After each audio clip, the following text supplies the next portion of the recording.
Hubhopper Originals. To start your podcast for free, log on to studio.hubhopper.com. The Tom Ford story, honestly, was super unique. I was attending a talk that he was doing for the Costume Society. Mm-hmm. And I was reading an article in Style magazine, which is the Sunday Times style magazine. I'm sure a lot of people know.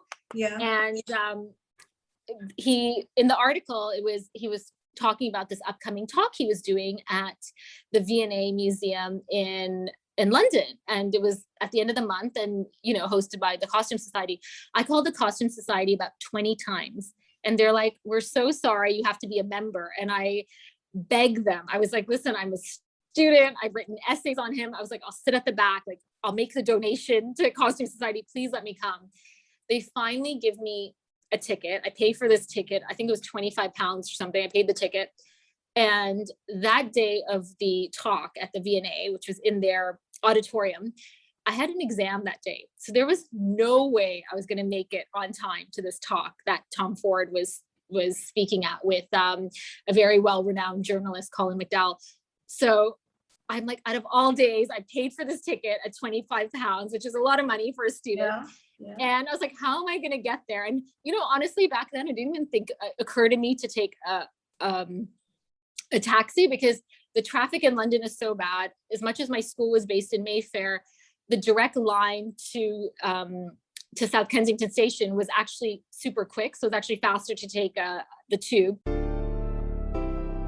Hello and welcome to the Success with Savita podcast, where we share hot tips on how to do life and business without losing your mind. I'm your host, Savita Nanjappa, entrepreneur, high-achieving 9-to-5er turned transformational success coach, helping you create a wildly successful business. Come hang out with me and other fabulous humans like you every week for stories and chats packed with a healthy dose of tips, resources, how-tos, and real talk. Side effects may include a happier and more confident you with each passing day. Hi and welcome to the Success with Savita podcast. My guest today is Rosemin, someone who I've been following on Instagram for a long time. I love her fashion sense, I love her style, her classic, feminine, elegant style. And today we are going behind the scenes to hear from Rosemin about her journey. It's a fascinating conversation, and before we get into that conversation, I want to take a moment to introduce Rosemin to you. She is an entrepreneur, celebrity influencer, presenter, and media personality. After graduating from London College of Fashion, Rosemin had the good fortune to start her career under the tutelage of fashion maestro Tom Ford. Working as his assistant, Rosemin's early career was a lesson in luxury fashion at its finest, where she had the opportunity to learn from the best before making her way steadily up the corporate ladder. With experience across brands like Gucci, Burberry, Sotheby's, and Juicy Couture, Rosemin was well established as a fashion insider. As European PR director for Juicy Couture, Rosemin was an integral member of the brand's core team and played a vital role in their diversification outside of the US.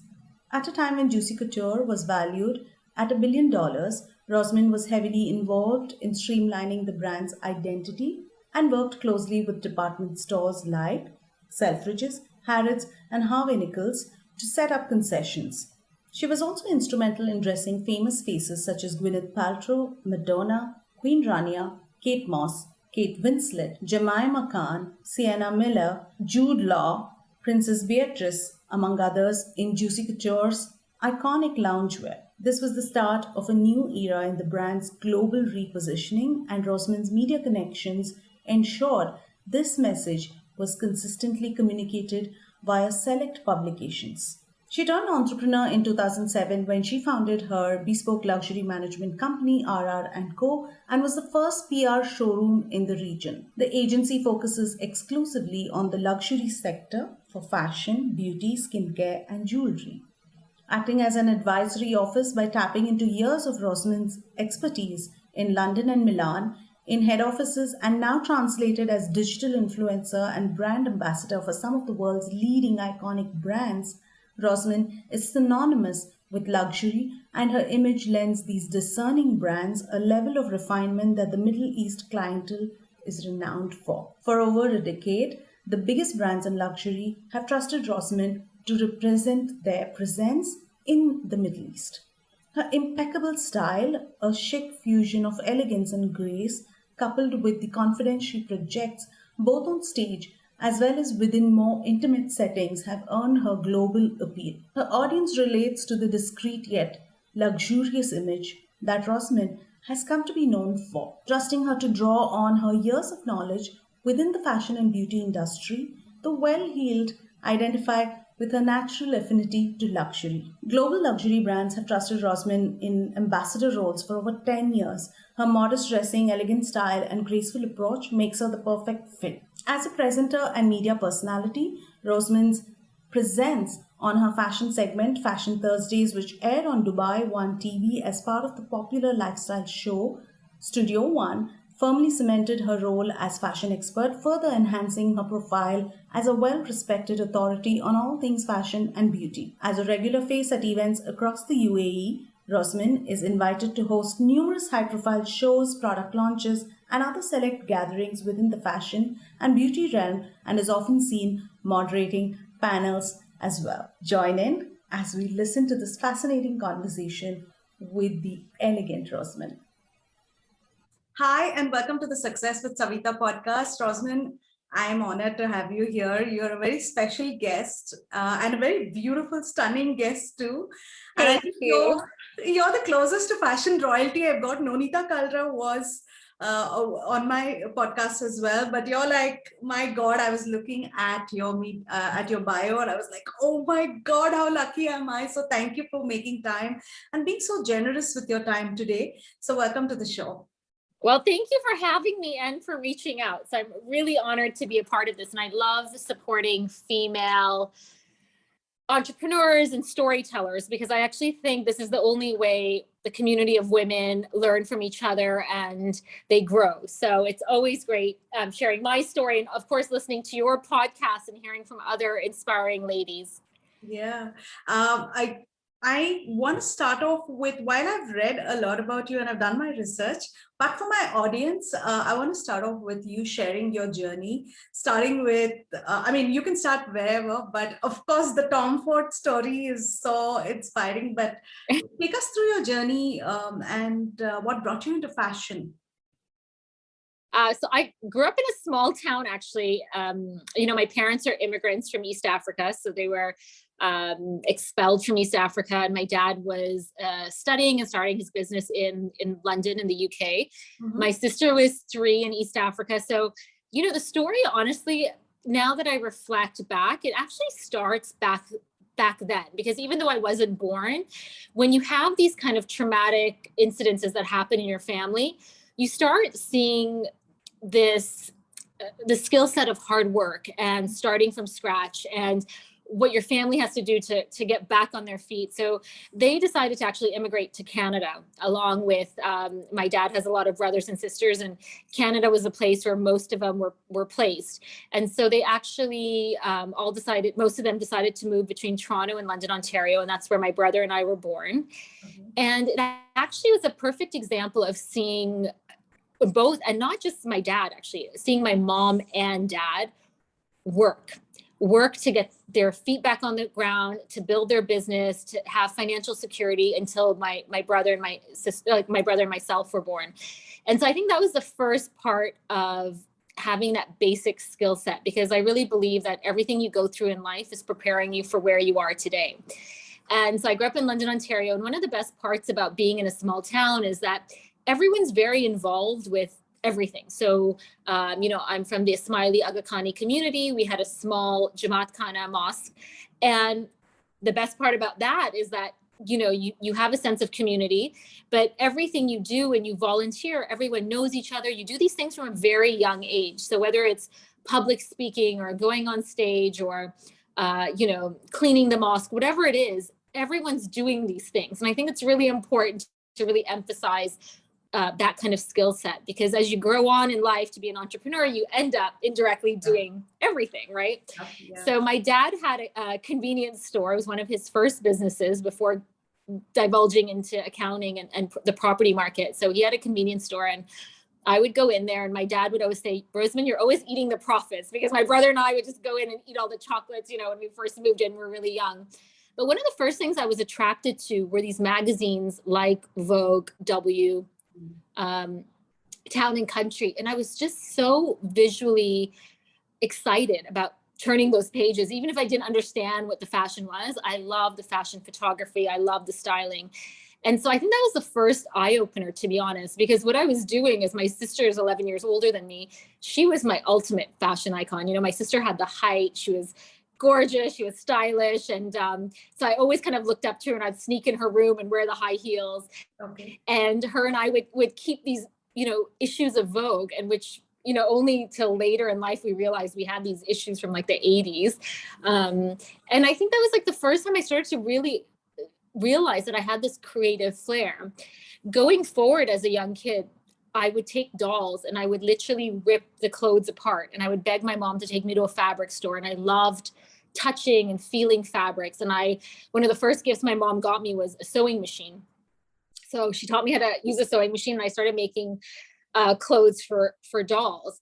And then as things progressed, I would buy clothes, whether it was from Climatic or wherever it was, and I would look at something and be like, okay, the structure is really nice, but A-line doesn't look good on my body. And I would take it and go back to my sewing machine and make it into a straight cut. So I think all these little things you start realizing that, okay, this is kind of where my passion lies. Yes. And then fast forward, I was in high school at 16, and we had an annual fashion show, but coming from a small town, the fashion show was there to not only fundraise for like sports and stuff in the school, but it was really to support the local retailers.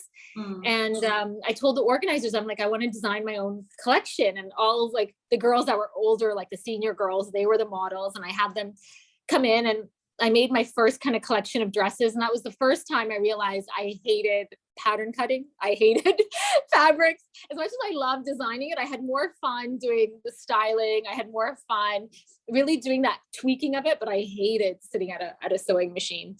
And then, throughout kind of my teenage years, I started part-time working in different retailers and stores. And I started understanding what I liked about fashion and what my kind of skill set was. And I really liked working with customers. I wanted to hear what their feedback was. I worked at Club Monaco in the head office, was a summer job. And I loved kind of building their new brand. And so I started realizing what it's like to be not only on the shop front, but also behind the scenes as well. So fast forward for university, my dad wanted me to go into business. So I applied to all the schools he wanted me to go to. And then my sister helped me put my portfolio together and apply to London College of Fashion, which is now University of Arts. And I got accepted there for fashion management, and I specialized in luxury goods and marketing. And I did a few courses at Central St. Martin's. But I realized, I think it's that proper Indian in me that has a business side. So I realized I was just really good at the marketing and the business and commercial side more than I was the design. Okay. Wow. And then, you had I think it's been a nice, slow journey into fashion. It's not been something, some people do, like they go to engineering and then suddenly they don't want to do that, and then they go in a different direction. But yours has always been in the same ecosystem, in the same space. And I think one of the, sorry to interrupt you, but I think one of the most important things about my journey is that when I moved to London, I never dreamed I would live so far from my parents. My parents are now based in Toronto, and I always thought I would move to New York because we'd go to New York all the time. So New York to me is like second home. I just love that city. So I told my parents, I was like, please let me try Europe, and then I'll work in New York. I'll be an hour away from you. So when I went to London, my mindset was that I'm going to leave in 3 years and I want to be a sponge. I want to absorb everything in the city. I will say my real passion, which still is my passion, is arts. I love art history. I love, just like contemporary elements. So for me, my passion was arts and fashion. I think all of that is truly aligned. It is kind of in that same ecosystem. So I had part-time jobs when I was in university, and that was doing everything from working at Sotheby's on Bond Street on projects. I worked at Prada on Sloane Street. I interned at where did I intern? Yeah, at Burberry head office. So I was a showroom assistant. So I was actually serving coffees to the buyers and all of that. And then I started realizing what it is to wholesale clothes, right? You start understanding when you start working in head offices. And I started working with my one of the students as well, who we were both kind of literally just for a few hours serving coffees to buyers from Bergdorf's and all of that. But because you're constantly interning and constantly doing these student jobs, it is the best experience anyone can do. And I say this to students now, is do as many internships as possible, because it's kind of like trial and error. You start seeing what your strengths are, because, as much as I love design, I wasn't good enough to design my own collection. I knew that, right? But what I was good at was I had a commercial side to myself. I could look at a collection, I could dissect it and tell you what's great for editorial, what's going to be great on the commercial floor. But that only comes through experience. Yeah. And the Tom Ford story, honestly, was super unique. I was attending a talk that he was doing for the Costume Society. Mm-hmm. And I was reading an article in Style magazine, which is the Sunday Times style magazine. I'm sure a lot of people know. Yeah. And in the article, he was talking about this upcoming talk he was doing at the V&A Museum in London. And it was at the end of the month and, hosted by the Costume Society. I called the Costume Society about 20 times. And they're like, "We're so sorry, you have to be a member." And I beg them. I was like, "Listen, I'm a student. I've written essays on him." I was like, "I'll sit at the back. I'll make the donation to Costume Society. Please let me come." They finally give me a ticket. I pay for this ticket. I think it was 25 pounds or something. I paid the ticket. And that day of the talk at the V&A, which was in their auditorium, I had an exam that day. So there was no way I was going to make it on time to this talk that Tom Ford was speaking at with a very well-renowned journalist, Colin McDowell. So I'm like, out of all days, I paid for this ticket at 25 pounds, which is a lot of money for a student. Yeah, yeah. And I was like, how am I going to get there? And, honestly, back then, it didn't even occur to me to take a taxi, because the traffic in London is so bad. As much as my school was based in Mayfair, the direct line to South Kensington Station was actually super quick. So it's actually faster to take the tube. I was running to the V&A, and I crossed the street. Of course, the V&A has no elevators, by the way. You have to take the stairs to the 6th floor, 7th floor to the auditorium. I run up there huffing and puffing, and I open the door, and this woman just grabs me, and she's wearing black, and she goes, "The talk has started. Please sit down." And she grabs me, and I end up sitting next to her. So I'm watching, Mr. Ford speak. And at the end, she, the lights go on and he's greeting everyone. And she goes, "What are you doing here? You're like the youngest person in the room," because the Costume Society is literally older, quite older people. And so she was like, "You're so young. What are you doing here?" when the lights went on. And I said, "I'm such a I really admire this man, and I've written essays on him, and I've done all these projects on Gucci Group, and I just wanted to meet him and listen to him speak firsthand." So I introduced myself, and I was like, "Oh, my name is Rosemin, and I'm studying at the London College of Fashion." And she goes, "My name's Kat, and I'm the PR director for Gucci for the UK." And I was like, "Nice." So she gives me her card, and I said, "I want to work for you." And she goes, "Well, email me your resume." So the first thing I did, I got home, typed up a resume, and emailed her. And at 3:00 the next day, she invited me for a coffee, and I started interning at the Gucci press office.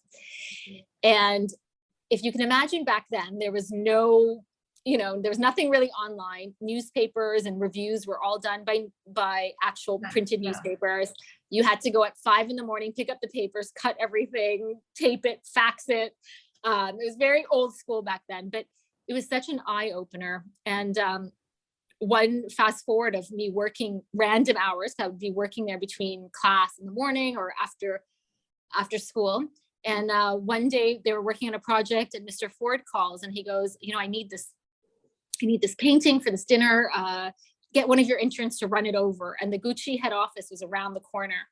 And so they go, "Rosemin, Mr. Ford wants this, you got to run." And I swear I have never held that painting so tight. Okay. And I ran across the street and we just kind of clicked. And I think the thing with Mr. Ford is that he's very much into energies as well. So we kind of just clicked on that very first day. And he goes, "You're a fashion student?" And we started talking and I'm like, "Yep, I'm finishing my, finishing my school." And we had this conversation and he just kind of went along and that was it. And it was kind of this amazing moment for me, you know, probably it wasn't for him. Like he probably didn't know who I was. I was just an intern. But ironically, I must have made an impression on him because he called my boss and said, "You know, I'm looking for an assistant and I want Rosemin." Wow. I was in second year university and he asked about me. He said, "How does she work?" And she goes, "You know, her work ethic is, you know, on point. She works hard. She's here at 5 a.m. when it's showtime. She's working late, you know, whether it's an event or packing samples. And she picks up phones." Like I was doing everything in that office just to learn. Right. But the thing is, like, because I was doing that and I didn't say, you know, I'm not picking up a phone call or I'm not picking up a bag or I'm not coming early during showtime. She valued that, right? So she recognized something in me. And so when he was looking for an assistant to join his office, like literally right next to him, his desk, when my name came up and he asked for me, I said, "I'm in second year university. I can't leave school. I have to finish and get my degree." And everyone was like, leave school. And I knew myself. I was like, I need to get my degree. Otherwise I probably wouldn't go back. But he said, he goes, "You know, whenever you're done school, call my office. And if there's a spot available, it's yours." And that's what I did. I handed in my dissertation and Monday morning I was working for it. Wow.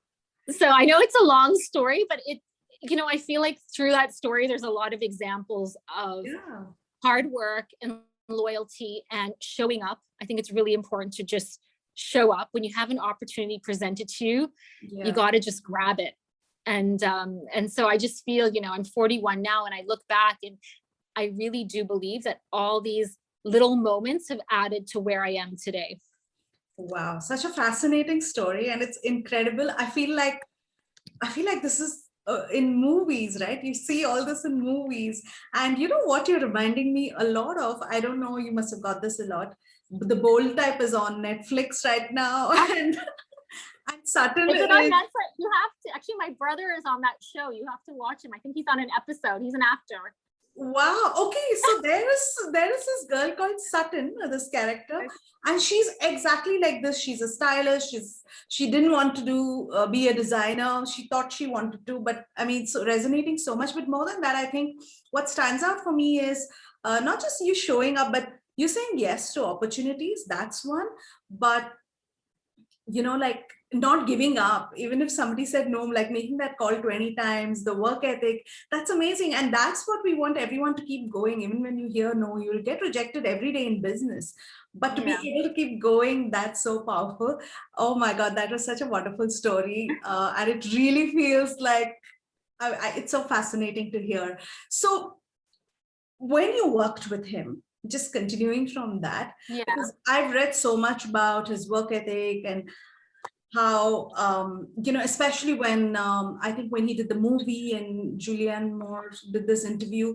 So what do you say was like a few things that you took away from that experience? What did you learn from working? You know, I was with Gucci Group for 5 years. And I will say, and I've said it in several interviews, that I learned more from him directly than I did in university, because no one can teach you those kind of skills. And whether you call them soft skills or hard skills, to watch someone manage a team, style, design, be so decisive. That was one of the things, you know, as a strong leader, you need to be decisive. When he makes a decision, he stands by it. And what happens is, as a leader, when you make that decision, then everyone else falls into place. If you're a leader who's indecisive, you're not taking the troops with you, right? So that's what I loved about him. And he really taught me how to narrow my eye in when you look at a collection, because a collection can be like 200-300 pieces, if anything. But he knew how to be like, okay, this is what's going to work in the store. This is what's going on the runway. You know, this is what we're sending to editorial and magazines. When it comes to celebrities, this is what's going to pop. When I'm doing the fashion show, the white dress goes right in the middle at halftime. And that's kind of the aha moment of the show. And everything was just so visual. But, you know, to watch him manage multiple brands, his personal life, his just the way he managed the team and inspired everyone was just honestly incredible. And I honestly have learned so much from him. He's truly is a mentor for me. Yeah. Was it hard to leave Gucci? Actually, it happened. So when in 2004, the company was taken over by Kering Group. Yes. So he had to leave. And it was actually a really tough decision because I was deciding if I was going to go back to New York or, there was a great job opportunity that came in New York. And then, in London was just started to become really home for me. So it was really hard to leave. And I went for all these interviews from British Vogue to Louis Vuitton, went to all these interviews. And in the end, Gucci offered me a job to move to Milan with the women's wear design team. And so I just dabbed into the women's wear design to see if I enjoyed it. So I moved to Milan for a year with the new team and, the new creative director for women's wear. And I remember calling him and I said, what should I do? What should I do? And he said, Rosemin, you're young, you're 24. You're never going to pack up and ever go to another country like Italy, he's like, I lived in Italy. He's like, go enjoy it, work with the design team, be a part of the factories and the actual fabrics and that kind of one-on-one. And he goes, just try it. And when I got his blessing, I literally just packed up and moved to Italy with the team.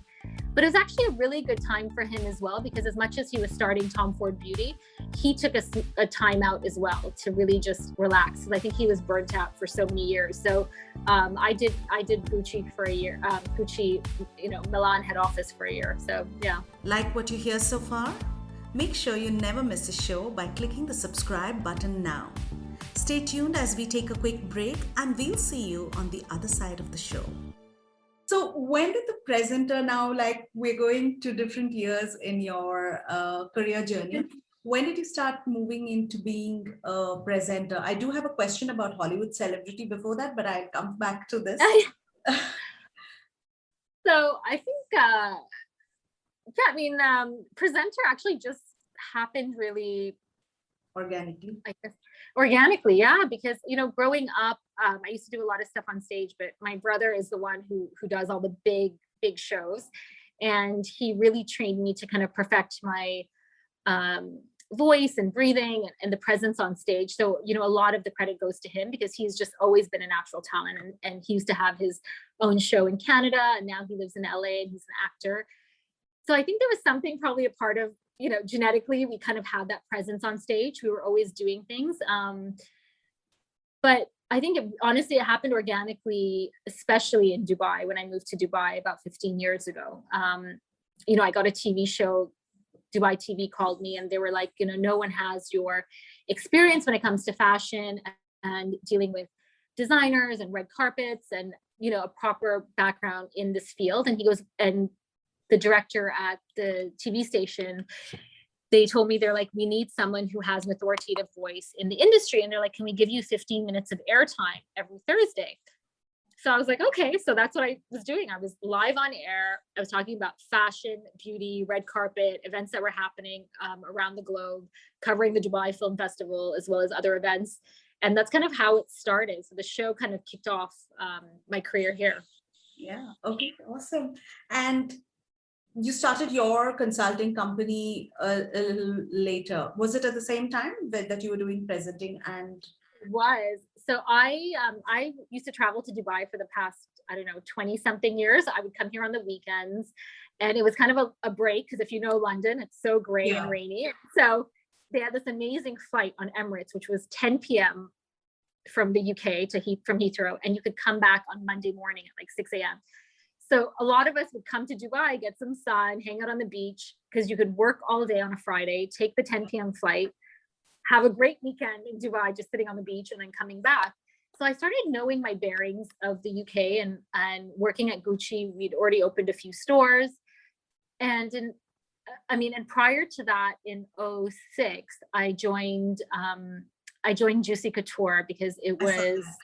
So I joined Juicy. They were in a position of rebranding, and I was living in Milan. I moved back to London, and I took the position of PR director for Europe and Middle East.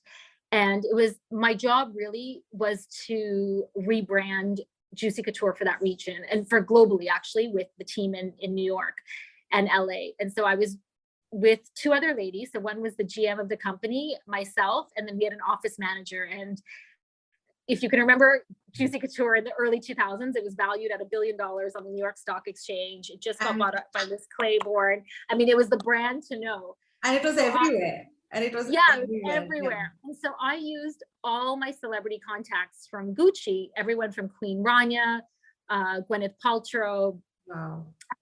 Just kind of Kate Moss, everyone I could think of that I had on my database, Princess Beatrice, like all of them. I started sending them clothes. I started seeding them with product because we were getting away from the tracksuits and creating ready to wear. And so again, because I had a trained eye, I could see kind of what would look good on each girl, and I would send them curated packages for their families.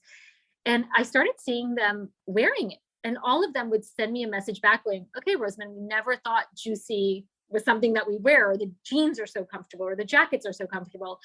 And all of a sudden in the UK, Queen Rania had her son's baby photo for a birthday, and all of them were wearing Juicy Couture shirts, matching shirts. Like that was the family portrait that was out.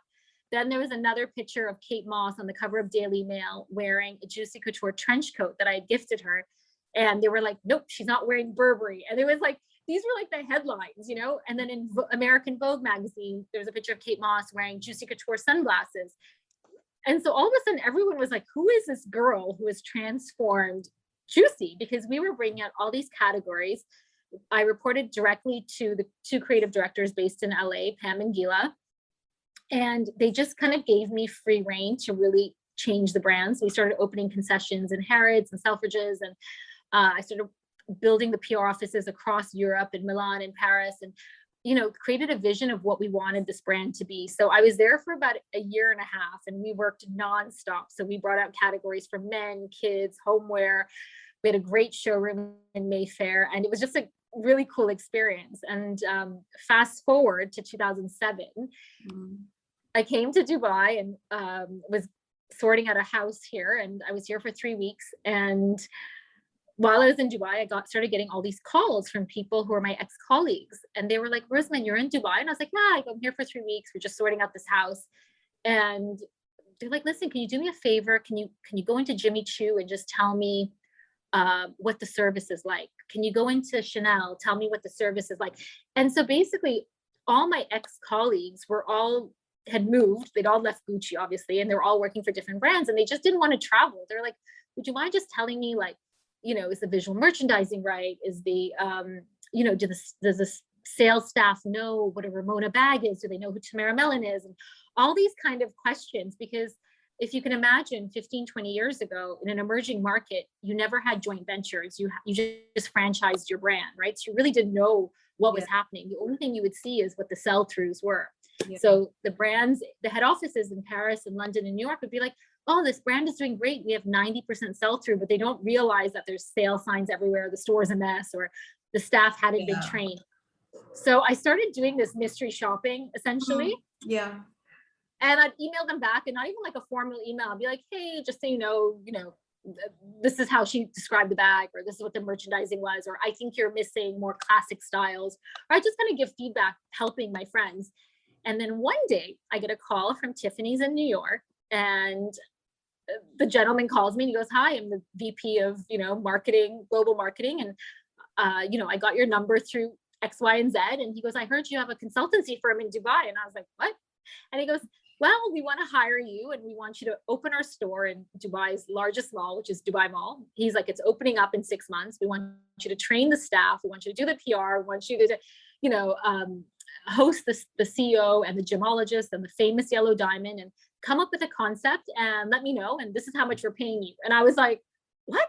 Wow. And I kind of just sat there and I was like, oh my God, I have a business. Like, we came up with the concept and we sent it to them. They loved it. The idea was breakfast at Tiffany's. So it was like a ladies' breakfast with, the top socialites. Then we did a concept from New York to Dubai, and like we did a scaffolding of all of New York as you enter to the Dubai store with the blue carpet. And it was kind of like we just changed the way PR was done. So, and I remember when we sent him the proposal, he messages me back and he goes, what's the name of your company again? And I didn't even think of a company. I was like, oh, I go, okay, well, it's, RR and Co, Bespoke Luxury Management. And I just came out because it was just my name. And I go, oh my God, I guess I have to register this company. So the next day I end up opening a company, starting it from my living room. And then it kind of just grew. And we did this event and it just really put us on the map, because in Dubai back then, everything was so big. If it was a party, it was $1 million minimum. It was 500 people or 1,000 people. And everything that I learned from Tom Ford was all about brand management. It's like the right people. It's super niche. It's an ultimate experience for the clients. And that's how we started getting all these brands. So everyone came on board. From Christian Louboutin was my friend. He called me. He's like, Rosemin, I'm opening my store in Dubai or the Middle East. You're handling my PR. So he came on board. Tom Ford, Givenchy, Cara Ross, Pasquale, Graf Diamonds. I mean, everyone just came on board because I think they just knew that my way of thinking was very much about brand management and making sure their brand was aligned with what's happening in their country, and then adding the regional spin to it. So it was actually like a crazy few years, and it really put us on the map. And we were actually the first showroom to open. So no one had samples here. We were the first ones that had samples for Christian Louboutin. We were the first ones that had samples for Tiffany. So when magazines and editors were shooting, they all wanted to use our product because they're like, oh, you have samples for Celine, or you have samples for Givenchy. Like, we don't want to use retail stock because if it gets damaged, obviously they have to pay for it. So R and Co took off, and we had the company, the PR side of the business, for 6 years. Wow. So you're someone who's very, very easy to listen to because you describe everything very beautifully. So I can see where the presenter in you comes out here. It's like you have, and your voice is beautiful. So I can listen to you forever, and I may have to do a part 2. But quickly jumping on, how hard, or what's behind the scenes of styling a Hollywood celebrity or any celebrity? Is it any different from styling anyone? No, I think what people have to always get it right, whether you're styling for yourself or anyone else, is undergarments are very important.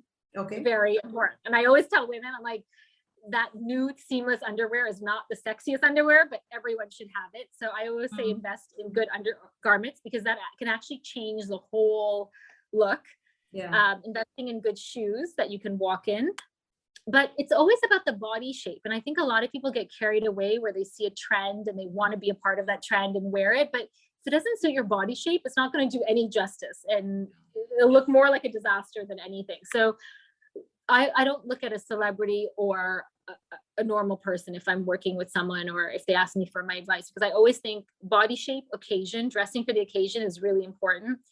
I know some people always try and do the opposite so they get attention, but I think if you're even going to a dinner party and the host asks everyone to wear white, or, have a formal gown, I think it's really important to respect the host, so whether you're going to the Oscars or Golden Globes, like, it's a long dress and that's what it is. So it's better to stick to the dress code and be respectful. Okay. And I don't know if I should ask, but do you have a favorite for styling, or you have many? It's hard to pick one. I'm sure that is the case, but for designers or celebrities? A favorite celebrity that you like to style. No, I mean, I've had a lot of opportunities if they've come to the region to work with other stylists who want to, wear products that we represent. But right. I love fashion, so I love seeing how people style things together. And I think it's really important also, not even for a celebrity, but just for yourself, to always add your own personal touch. Yeah, you have great personal style. I love watching your pictures. And while I'm going to ask you that before we close, I have just a few more questions to get to. Yeah. Number one is, okay, so I have a flair for fashion maybe, and I love fashion. But if I want to make a career in fashion, what are some questions? And it could be anything within the ecosystem.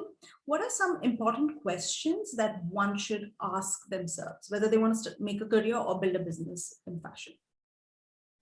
I think you have to understand that the fashion industry is very big. It's not just design. It's not just marketing or PR. If you're great at numbers, there's so many places for, whether it's logistics or merchandising or buying. So I think that's really important as well. I tell everyone, whether you are starting a business or you want to enter an industry, is do a SWOT analysis on yourself, and really the strengths and weaknesses. if you can do that honestly for yourself, write it in a notepad and be like, these are what my strengths are. This is what I'm comfortable with. This is where I feel like I shine. And these are my weaknesses. And where do you want to get to? So if it is a business, what is your business model? What do you want to achieve? What is that product? And then on the side, honestly, do a SWOT analysis of yourself. So when you see the gaps of where it is on that chart, that's how you know how to build your team. Because you don't want to have emotional attachment to your team, because you need people that are going to help you build your vision. So even for me, when I opened RR & Co, the first thing I did a SWOT analysis, and I realized my strength was with the people, was with the clients, of dealing with the designers on a daily basis. I mean, they were on speed dial. They were calling me 7 days a week whenever they needed something. And I knew my team, they weren't going to take those calls at random hours and different time zones. But my relationships were with the designers directly. So that was the first thing. The second thing, I wasn't a strong enough writer. So I was like, okay, I need a really good copywriter who's going to help me write the press releases. I need someone who's going to be a great office manager, who is going to organize the showroom. So someone who has great, skills with organization and sign outs and follow up. So I started building it out. I needed an accountant to do the finances, because that's a full-time job. So once you start seeing where the gaps are in your business, that's how you start hiring. And then these people should help you build your vision and execute it. Yeah, I think it's the same. Like I said, it just doesn't have to be fashion, but any business, this would apply. Any business, yeah. Okay. And what have been some challenging moments, if you can just share one or two, and how did you deal with them? Like, what's your approach to challenges? I mean, I know that now with the story of how you got started. But you want me to tell you a funny story? I'll tell you a funny story with Tom Ford. And the reason why I always bring it back, because I started with Tom when I was second year of university, right? Fast forward all those years later, and I started this small business. So I started from my home, and as it got bigger, I opened my first office, and then my second, the bigger showroom. And I get a call from his office in London. And he goes, Rosemin, I want to jump on a call with you. So I have a call with him and his PR manager. And he goes, I'm opening in Dubai Mall. It's our first flagship store. And this is who I'm signing with as a franchise partner. I want you to run the PR and marketing for it. In addition to that, this is the date I'm coming to Dubai. I want you to organize my, press dinner, my store opening, all my interviews, etc. So all of that. So we were handling the PR.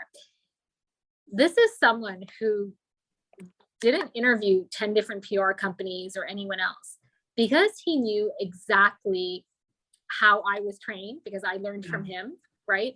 He trusted me explicitly. He knew, I know the drink he drinks. I know what he likes, what he likes to eat. I know how he is when he's with a crowd. I know how much space he needs. I know how much time he needs to take a break. I know what he likes to do when it comes to, I knew everything about this person because he was my mentor.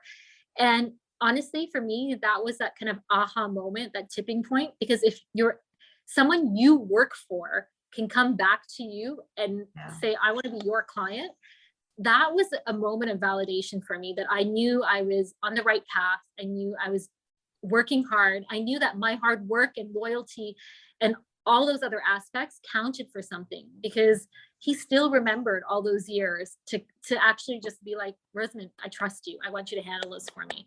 Yeah. So it was actually a really special moment when we hosted his store opening and his dinner, and he made his first trip here. So it was kind of this kind of really grateful moment for me. Sure. And I keep thinking, like, you have so many of these moments, right? But it's all down to you, who you are, and the way you approach work. And I think, like you rightly know, obviously you're a people person. So what does a day in your life look like? So no 2 day is ever the same. Sure. For me, it's about being very, very organized. And, now I work for myself. I do a lot of hosting and emceeing, and I have a small talk show, which I interview female entrepreneurs. And then a lot of brands invite me, whether it is to be like more of a brand ambassador role and shoot for the brand, or I guess stroke model for the brand. And then other times I'm doing reader events or hosting for luxury brands. And it's so nice because I like the idea of change. And so I like that I kind of have an overview of what my week is like. And honestly, no 2 days are ever the same. So I try and squeeze in maybe like 2 sessions of Pilates a week just for a little bit of reset and to relax. But yeah, I don't have a 9-to-5 job right now. And I love working with different people and bouncing ideas and watching brands grow and flourish. I'm sure that it does. I mean, behind the scenes, there is some work that you do around content creation. It's not as easy, I think, but you make it sound easy. But do you consciously spend time on building your social media, building your Instagram, or it's very organic and you just post as and when and how you feel? So there's a few brands. I mean, honestly, there's a few brands that I'm on contract with that are brands that I definitely use and wear, whether it's skincare or jewelry or fashion. But I don't take pictures every day. So for me, if I'm filming my show, I'll have the photographer will shoot a little bit of extra content for me, like a few different looks. Yeah. And then I use it because I actually don't have time to do hair and makeup every day or all of that. So for me, social media is not my bread and butter. It's not the first thing for me. Yeah.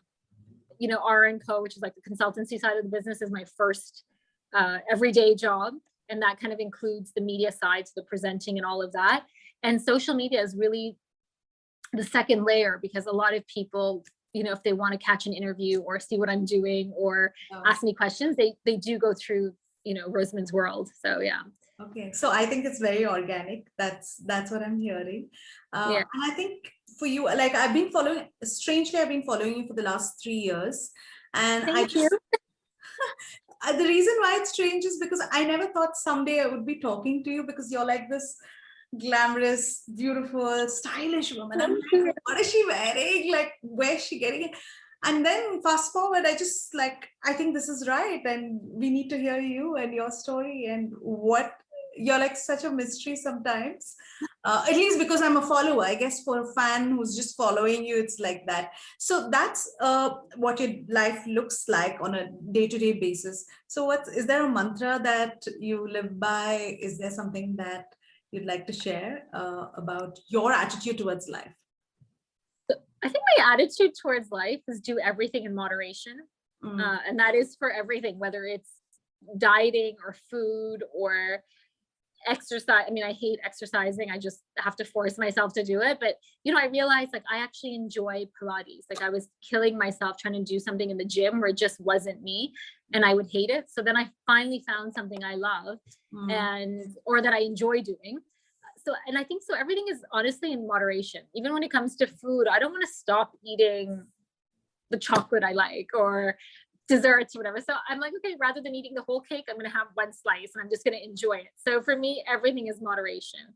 Okay. I love to travel, but I want to get excited to travel. So I like going on holiday when I know I've worked really hard and I feel like I deserve that break. Okay, that's a nice attitude. And finally, last 2 questions. How would you describe your personal style? My personal style would be, feminine, classic with a twist of trend. Okay. So I do like, I love dresses. I love adding like a little bit of trendy things per season, but honestly, I dress more on the conservative modest side. So, you know, you won't see me with super low cleavage or backless or any of these things. Like I might wear shorts, but I'll always wear like a blazer or a long sleeve top. I'll always balance it out. I'll wear sleeveless, but I don't wear backless and stuff. So for me, like my style is just very me. And I think that's another important point for people that are listening is to know what your personal brand is. Yeah. You know, and so even when I do brand collaborations, doesn't matter how big the brand is, I tell them in advance in the contract that I don't have, you know, my bust out or like I have to be in something that I am comfortable in. It's never super tight that I can't breathe. It's never super form fitting. Like I really kind of stay true to my style and that's what I'm most comfortable in. Yeah, I think that's a great point about building your personal brand because it's about being authentic and being comfortable and being yourself and not being someone that that doesn't work for you. And finally, my last question, it's been such an amazing conversation and I really don't want to stop this, but my last question is your advice to female entrepreneurs. I suspect it may be the same for both, but what is one piece of advice or your advice to them? I think for entrepreneurs in general is really know what you want to communicate and be very clear about that. So, and be your authentic self. People will see right through you. In the beginning, everything's exciting, but when that business grows, you need to be authentic. Know what your brand values are. And it's okay if they change along the way, but really have a clear, defined vision for your brand and for you. Yeah. Well said. And thank you so much. We come to the end of this interview. I know that I've already taken a lot of your time. No, I'm so happy to talk to you. And it was so nice to be on your podcast. And thank you for always highlighting exciting women on your podcast. Thank you. Our podcast is mainly female oriented. Actually, we have about 52K listeners now, and most of them are women, and now it's growing. So I'm very excited for it. And congratulations. Yeah, I will share you the link, but I think we'll definitely get to part 2.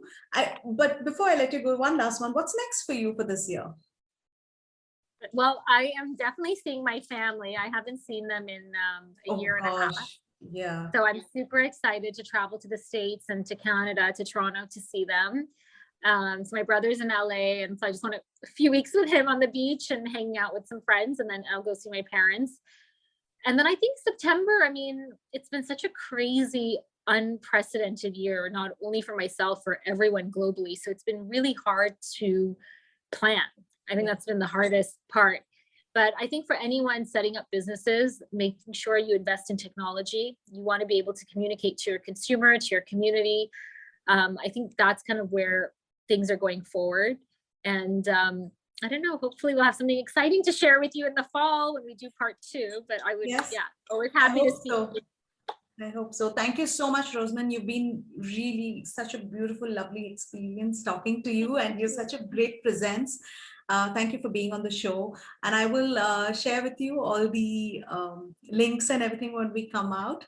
And I hope to stay connected. If there's anything I can do, if there's anything that or we can do to take this forward, pay it forward, or in any way, please let me know. I'm again honored to have you on the show, and all the best to you. I'll be watching your journey, of course, and all the very best to you. Thank you for listening to the podcast. If you like this episode and you want more, you can go to the show notes on my website, which is successwithsavita.com/podcast. If you like what you've heard so far, I would be grateful to you if you could leave me a 5-star review, subscribe to this podcast, and share with a friend who may find this useful. You can also follow me on my Instagram @successwithsavita and DM me any questions you may have, and I will be happy to answer them for you. Until the next episode, believe in yourself and all the best to your success. इस hub hopper original को सुनने के लिए आपका शुक्रिया। अगर आप भी अपना पॉडकास्ट लॉन्च करना चाहते हैं, तो हब हॉपर स्टूडियो वेबसाइट पे रजिस्टर करें और 1 मिनट के अंदर अंदर अपना खुद का पॉडकास्ट लॉन्च करें। यही नहीं, स्टूडियो देता है आपको पूरी आजादी कहीं भी कभी भी अपना पॉडकास्ट लॉन्च करने की, सिर्फ 3 आसान स्टेप्स में। तो साथ में अपना पॉडकास्ट शुरू करने के लिए तैयार? Just hop on hub hopper, simply content.